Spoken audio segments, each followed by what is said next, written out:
Yeah, they had the tools, they just didn't really utilize them to really protect that mid lane Raijin. So, I mean, if I'm sitting on that team and we've been sort of taking advantage of in game number 1, picks and bans, what are you thinking? Anything need to change across the way? I really didn't have any issues with their drafting. Maybe throw new Poner on a god different than on her because he seemed like he was struggling a little bit there with King in that direct 1v1 boxing matchup. So I think a more passive hunter could be better suited for him. We'll see if that's the direction that SB decide to go. They do have the first pick overall. Evil Lemons on the right side take the victory, so the loser gets to choose where they're going to be selecting. So Artemis, the first ban. No more Artemis. We forgot that that hunter can cause us problems, I guess. Yeah, she might be S tier or something like that. Who knows? Maybe a little bit. Even after the change? Okay. My joke ends there. After the change, she might even be better. Oh. There's that. I'm going to... That wasn't a joke. That wasn't a prank. I think that for competitive play after the change, Artemis might in fact be better. She doesn't have the RNG crit, but it's fun. I'm going to have to call Emilito and see what he has to say. Oh, well, he'll probably say S tier. Lol. First round of bans coming out here. No Wheelish, no Artemis, and no Chernobog, no Giannis, which means Odin is going to be the first pick here. Strictly Business looking to put a ring on it. Surprisingly enough, I believe in the last picks ban phase, Strictly Business actually banned away the Wheelish and the Odin. Yes. So they had some concerns, very obviously, about this Odin pick ending up in the hands of Evil Lemons. And it's a little bit hard to tell if that would have been directly for the solo laner, for Kreeperkun, or if maybe that could have been sorted out the jungle. Relating's God Pull seems to be a little bit of a target here for Strictly Business.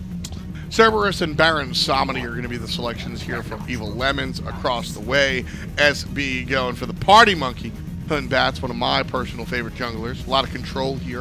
A lot of great anti-initiation as well. Batz does a good job of disrupting the enemy team fight. And Yi, the hunter with the most. That's going to be SB.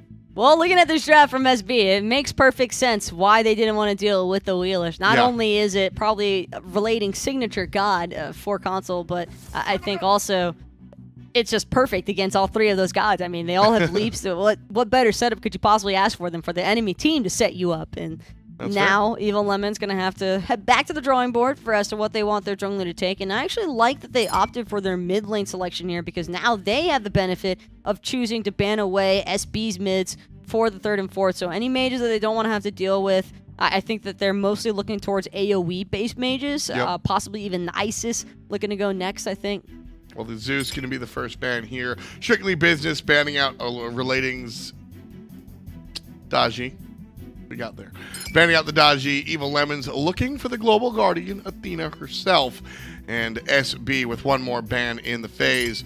Looking for perhaps, there it is, the Jungle Robin. That's what I pretty much expected was going to be coming. As Relating streamed himself playing any of those gods, yes. And you just ban away all the ones that you see him trying to enjoy. But that's no problem. He's going to try and use their own medicine against them. Ratatoskr is still up for grabs here, and Evil Lemons will snag that one up quickly enough.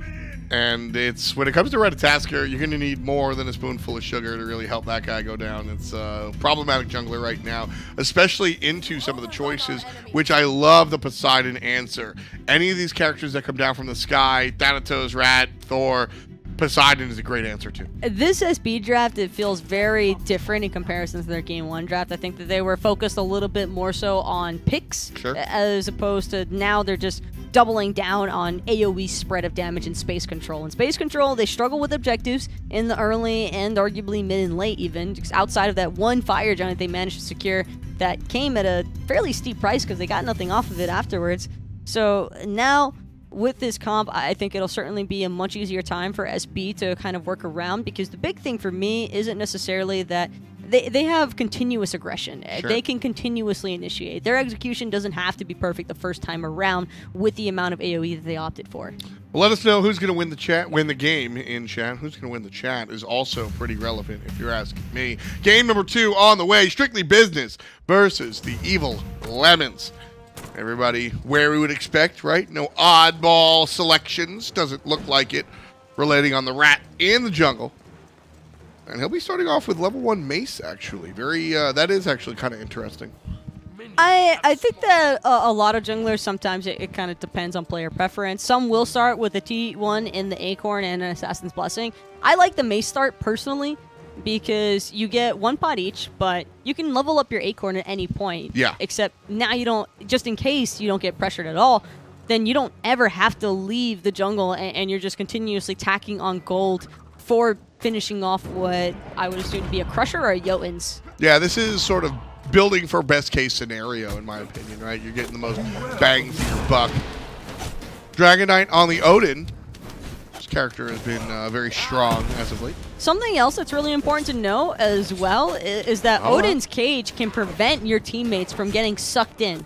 It's the same thing for the pillar on her. We didn't really see MLG Newponer trying to use it in that way, but pillar can actually be really effective against turning off that life of the party or preventing your teammates from getting pulled all the way in, and same for the cage. Yeah, last time we had the Sobek across the way from the Baron Samedi, and one of the tricks that we've seen there, Sobek, as soon as the Baron Samedi ultimate is popped, Sobek goes to the pluck, puts himself in melee range, takes the damage for his team, and then shuts the ultimate off. So now you've got a sort of a different approach there across the way. Invade opportunity right now for Relating and LusTrouZ. They're going to choose to fall back because the next mid wave is coming. Bit surprising, but probably because Evil Lemon's duo called out, hey, Newponer, Vulcan, they're missing. Yeah, didn't could have taken the 2-on-2, but the 2-on-4 a little bit much there for the guys on Evil Lemons. So a back off for now. King O'Reilly on the late game. Xbalanque is going to be here. Not very often that you get to see a Xbalanque play that aggressively with the Rising Jaguar, but there's no one to really pressure him out. Not quite. Not quite at all. So, Newponer on the Hou-Yi. It'll be an interesting... How does this matchup go, the Hou-Yi versus the Shibi? A Hou-Yi in a direct 1v1 can usually get the better end, just because your dive bomb is such a great interrupt tool for that Rising Jaguar dash. You can usually cut them off before they hit the CC immunity period. But I just don't really see it as an instance here for Newponer to try and take advantage of, because they've already given up so much wave pressure since they've got the Terra with the Hou-Yi. Well, King O'Reilly getting aggressed on here, and he's going to dash away. He gets caught up by a couple of CCs, and honestly, takes a lot of damage. And Xbalanque as well. I mean, we just honestly haven't seen too much of this guy. In Season 5. Started to resurface recently. The beginning, he was really popular, but for a long time, he's been nowhere. That initial passive rework, I think, just sparked up a lot of interest for Xbalanque, and he felt a little bit powerful, so teams were definitely placing a lot of emphasis into him. Still arguably one of the best ultimates in the game for competitive play, but that's not too important, because right now it's the level 4v3 matchup.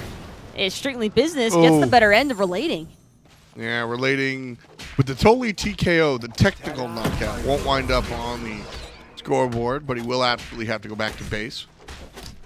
It's part of the risky take, throwing that Baron into the Soul Lane against the Warrior, and one they can clear as efficiently as Odin. That's the key here. That's part of the reason why Evil Lemons probably benefited a little bit more, because Sobek is low pressure. It's hard for Dragon Knight to actually take out Kreeperkun by himself. But now with the Odin, there is more than enough damage with that bird bomb. Yeah, he's just going to look to blow players up. Of course, the heal also going to be shut off for Kreeperkun if he gets stuck in the ring as well. So, Strictly Business, their solo laner, certainly has a lot of tools at his disposal to be dealing with the Baron Samedi.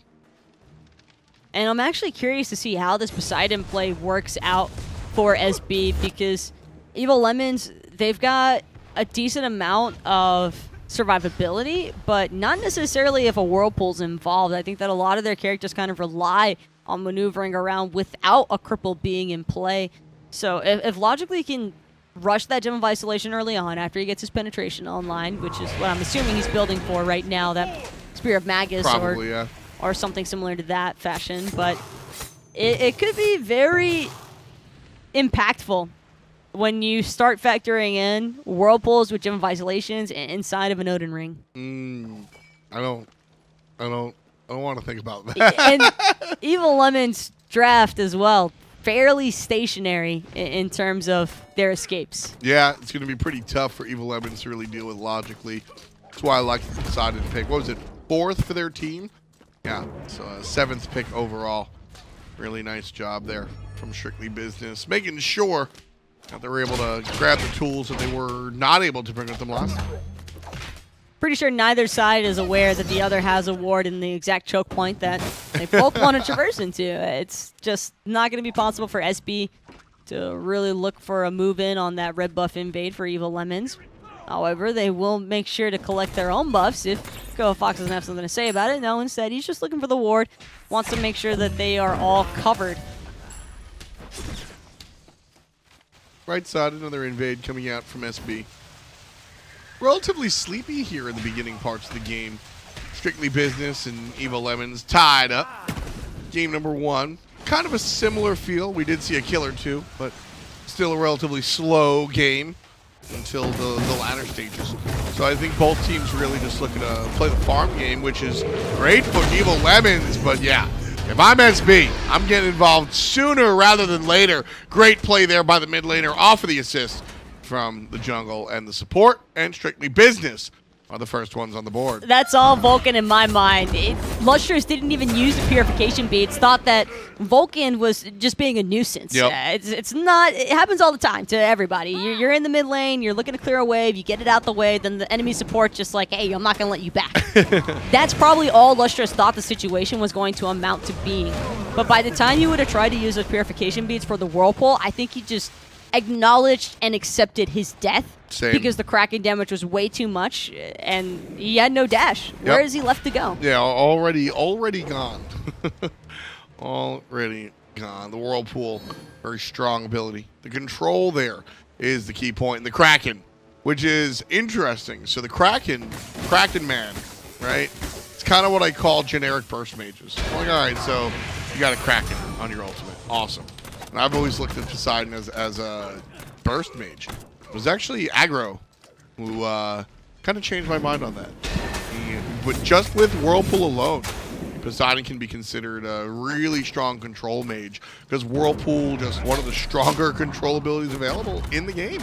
Yeah, he's always been a bit more on the control-heavy side, but relating, looking to control MLG Newponer inside of his dual lane. Beautiful return exchange, though, for Lil Tony as he collects a quick and easy double kill, still looking for more onto cojafox. Yeah, nice play from Tony, just really doing everything that he needed to when he needed to do it.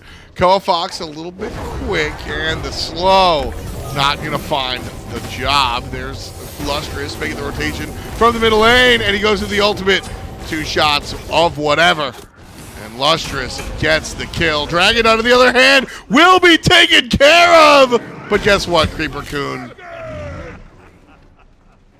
Guess what, Kreeperkun? He was enjoying it just a little bit too much. Yep. Logically, however, could end up paying for that. No, instead, relating going to be off the mark with that through the cosmos. Purification beats have been expended already, though, from Logically. Just needs one more to confirm it. Instead, Logically with the outplay onto relating. Just full-on style points, gets the buff, gets the kill, and another one for free. And he's laughing his way to the bank. There it is. Oh, man. Logically right there. Nice sequence from the young man. Really, really smooth play. 3-0-0 for the mid lane mage. Nice job.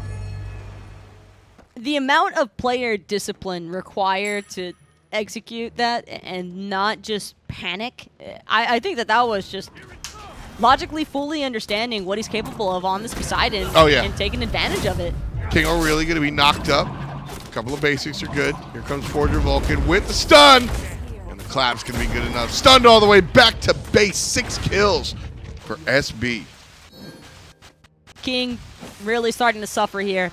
He needs someone to come over and alleviate some of the map pressure, but I'm not sure Relating is going to be able to do that anytime soon. Both the jungle and the hunters, 2-level disparity from their direct opposition, and this is where the problems start to arise for Evil Lemons, because without anybody to help alleviate pressure, Logically just looking for a zoning ult. It's all right, understandable. Yeah, we're just walking away here. I don't know if there's any chance for Kreeperkun to walk away. Dragon Knight gets the kill. Jungler did all the work right there. So I'll give Lil Tony a big old shout out. 1-1 and 2 is his slash line at the moment. Certainly playing very, very well. Very aggressive. You don't typically get to see the Batz being the one invading the blue buff. It's normally the other way around with the Ratatoskr, but because Kreeperkun wasn't able to get immediate lane pressure since he's against the Odin, who clears the wave in 2 abilities. If that. If that, yeah, exactly. And it's just been causing a whole lot of problems for Relating. He's sorely missing out on a lot of his jungle farm, and his dual lane's getting controlled pretty heavily from MLG Newponer and Forger Vulcan, so he's really got nowhere left to run on this map outside of maybe clashing head-on with Little Tony, but even that is just risky in its own rights. Yeah, that's not something he wants to do right now. Little Tony has had a fantastic early game. And wherever Little Tony goes, his mid laner is not going to be far behind, and his mid laner right now is very much ahead. The highest level in the game, just now dinging level 20. About half of a level above LusTrouZ. You mean 12? Yes, that is what I meant, actually. That's exactly what I meant. Thank you. I saw the 2. You know where my mind was at. I know where your heart was at with that one. That's why commentary is a duo lane. All right, Doug. I see the 2. Thanks, buddy. Of course, shout-outs to our... He's got to have his own fun somehow. Shout-outs to our fantastic observer, Doug. Ooh. Big damage coming out from XX MLG Newponer 69 onto King O'Reilly. But he's about to get ganked by Twitch_relating. Oh, he has no idea. On the backside. He has no idea. Dive bomb into freedom. Right side. Here comes Relating right on top of Newponer. Big plays. Rat's got to go up. Rat's got to go up. Escape to victory. No, he comes down on Little Tony. He dashes away, but his mid laner is here. Relating, playing with fire, and logically, no, what are you doing? Rat, run! Logically's here, but so is the rest of Evil Lemons, but the Kraken Man makes it happen.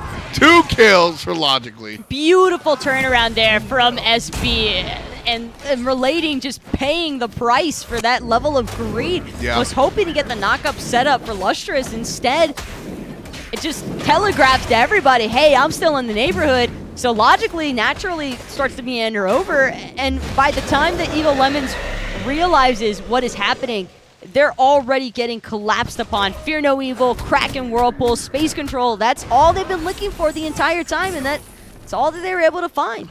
Man, Evil Lemons not having as good of a game here in game number 2 as they did in game number 1. Strictly Business just... It's kind of crazy. Strictly Business just looked like a better team out of all 3 teams. Meaning... Evil Lemons and the Strictly Business we saw in game number 1. This team just looks better than both. I don't like what happened. They just kicked it up a notch. They really they really did. It looks like it really looks like they just like in between games went, you know what? Yeah. All right, Logically pick your Poseidon, we'll beat them up, okay? If Little Tony is anything like Team Money, then these guys have wills to win. Speaking of which, Newponer actually going to dash right there in front of King O'Reilly. King knows that he doesn't have that dive bomb available any longer, but unable to fully punish him because of how close to the tower line Newponer actually was. Yeah, lack of vision as well means that Strictly Business's Hunter, after that amount of time, has to play it safe. He's like, look, I tried, missed my opportunity, and now the police are coming. He has to run. In reality, they really weren't, but that's just good game sense to play it safe, rather safe than sorry. Because every other time you decide to stay there, you're going to be dove by 4 players. Speaking of which, King are really trying to get some nice poke damage there to set up Relating. They will find the Flurry of Acorns, but are immediately met from the Blink, Fear No Evil, out of Little Tony, and now King O'Reilly might end up paying the price if he can get that Sicker Monkey Toss off in time. Yeah, Blink already down as well, so the Monkey not going to be able to pick that one up. Here comes trouble for cojafox. Forger Vulcan on the run. Guardian chasing Guardian. cojafox going to look to make it to the tier 2 tower, and he does. But Dragon King off the map takes down LusTrouZ in the middle lane. It's not over just yet either. Overhand smash won't be able to connect. Jumped away right in the nick of time there for cojafox, but T1 tower will end up falling for SB, and this is still a win in my book. I mean, they've not only managed to acquire the Gold Fury, but now they're just extending their pressure elsewhere. This is what we were asking for out of Strictly Business in Game 1, and they are finally delivering here in Game 2. Yeah, they clearly saw what the issue was in Game number 1 and are here to adapt and really change it. And that's a good look. I think Strictly Business here are looking like a much better squad. And now I'm proper impressed. Like, this is, even if they wind up with a loss here, this is kind of what we were, like you said, looking for out of the top level team. You would never really believe that this is a new league either, because the PS4 guys, for what it's worth, have honestly impressed me substantially more than what I think a lot of people were kind of expecting their gameplay to be like. These guys already look better than when Xbox League dropped. Well, I mean, you know, like, we have a number of players here that have played at Xbox and seen the game a bunch beforehand. I think the PS4 scene coming in a lot more mature than Xbox was, you know, from the get-go. Oof. You ever see what regret looks like? It's that. Mid lane, a whole different team fight. LusTrouZ going to go to the drum solo nice and early.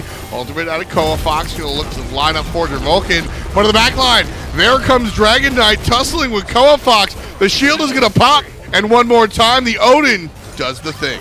Relating, though, up in that through the Cosmos, comes crashing back down onto Dragon Knight, but that's only because he's in the safety of his T1 tower. Kreeperkun going to end up getting stunned out now and controlled. Lots of poke potential between everybody from SB, but now Dragon Knight got to jump on out of there. Doesn't want to risk any further extensions in case somebody else might end up falling here. Love that placement of the Whirlpool, though. Biologically, drops it deep inside of Evil Lemon's T1 tower, forcing them to back off and unable to properly punish Dragon Knight for jumping inside of the T1. The Gem of Isolation online right now. Gem of Isolation, Poseidon Whirlpool is basically a stun, right? I mean, it's so ridiculous. For some, you even start going backwards. Yeah. Like for cojafox, he's going to start going in the wrong direction when he tries to escape. It's a nightmare for supports alike. Just beep, beep. Level 11 here so far for cojafox. Level 12 will give him access to a secondary relic. Whether it's beads or not, I don't think I want it to be beads. It's always a question, I think, when playing against Batz and Ares and characters like that, if your support player should go into the beads. And I think that is a much bigger conversation when your support's being repeatedly jumped on. Kingo really just gonna... Wow. Stop trying to attack the Poseidon, my guys. At least by yourself. Like, just stop doing it. Logically has to be sitting here going, how many times do I got to tell y'all? Oh, man. Dragon Knight also with the steal. It's just a catastrophe all across the board for Evil Lemons, and it's only getting worse because this Gold Fury is completely free. They know what's happening. They just can't respond. They already lost their Ratatoskr deep in mid lane because Relating tried to commit to logically without anyone else nearby. Just no one really to dance with. Strictly Business now looking for the tier 1 tower in the middle lane, already leading by about 10,000 gold. Evil Lemons looking up the players that they beat in game number 1. cojafox gonna dash away. There's the blink forward, and there's the jump. Dragon Knight gonna combine with the jungler. Lil Tony take it down. The Koa Dog. Meanwhile, tier 2 tower gonna crumble. Dragon Knight again with the kill. Vulcan and logically trying to exit on the right-hand side. The Aegis is good enough to keep Kingo really alive for now. But Strictly Business now do what they came for. They're still going to push. Oh, no. Kreeperkun split apart from the rest. Tried to go right instead of just straight backwards. And for that, he will end up paying dearly. cojafox and Relating are both about to respawn, however, so I'd imagine that Strictly Business probably going to end up just backing off, if not going straight for Fire Giant. Seems like logically and Vulcan have already started pulling away on this objective, but now Dragon Knight, he spots out LusTrouZ, and this is a lone Raijin, everybody. No chance of survival. Dragon Knight with the SB dunk right there. Nice play coming out from Odin. Vulcan almost out of the gold to the Fire Giant. We won't talk about it. The rest of Strictly Business are feeling good. And the big boy will send Strictly Business back onto base. 12,000 gold, good above their opposition right now. And Evil Lemons, woof, not in a great position.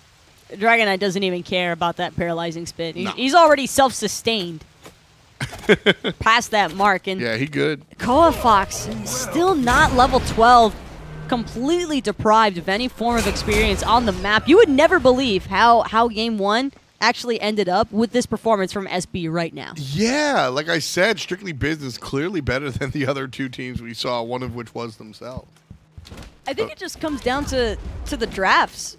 this really is the night and day performance that you can expect from certain compositions. And sometimes when you're struggling to figure out an answer, it's best to just fall back to the basics. Strictly Business aren't doing anything new and profound by any means with this comp. They're just going for what's been proven to work in the past, and that's circles on top of circles. Yeah. Usually good stuff. Yeah, I mean, it's Zeus and Odin as classic as it comes. It's really just what you're looking for. Lock players in an Odin cage and then do stuff. Hope your lines match up. And for Strictly Business, they certainly do. Right side tower, that one's going to go down nice and easy. Nothing really to play defense for. Meanwhile, left side, Xbalanque is going to be split pushing. So you want to keep your eye over there at that tier 2 tower. This is about all King really can do for his team right now. Even if he stands underneath that Phoenix with the rest of them, this 1,500 gold could end up helping out quite a lot. This could be another finished item because most likely SB are going to be able to siege at least one of these Phoenixes. Well, right now they're looking for the right side. Dragon Knight still pushing up forward. There's 3 members in the front line, 75% on the objective. Ratatoskr going to go into the sky. There's a beautiful ultimate from the fun Batz, and MLG Noob picks up one. Logically picks up the other. Dragon Knight again with the dunk. And logically stunned for now is still going to look for a lading. Dragon Knight, here he is. He got it. The SB dunk, the double-un, and Dragon Knight taking his team to Toontown. This is going to be an SB win. Goomba stops right on top of his noggin. Nowhere left to run. Evil Lemons can just watch their base being sieged right in front of them, and they get the perfect front row seats. King O'Reilly will manage to take down Dragon Knight once and for all, but as for the set, this is still anybody's take. We get an extra game of Smite. Always excited to see that one. 3 games here to really prove who's going to be the best one on top. SB brought out a whole different, like we said, that was another gear. I didn't see that earlier at all. Very excited to see a matchup now. It started off slow also. It wasn't like this game came tearing out through the gates by any means. This was a very passive matchup at first, and then Lil Tony just kicks it into second gear. He had no concerns whatsoever. He was just full on committing to those backlines. And I think more importantly, Lil Tony was just in the right place at the right time. Whether it was coincidence or planned, doesn't really matter. He was just all over the place on this Batz. Yeah, this Batz really was the difference maker without a doubt. You saw how effective those Fear No Evils were. Evil Lemons just didn't know how to deal with it, in all honesty. It just looked like every time Fear No Evil came out, there were 0 beads available and 2 to 3 players were dying.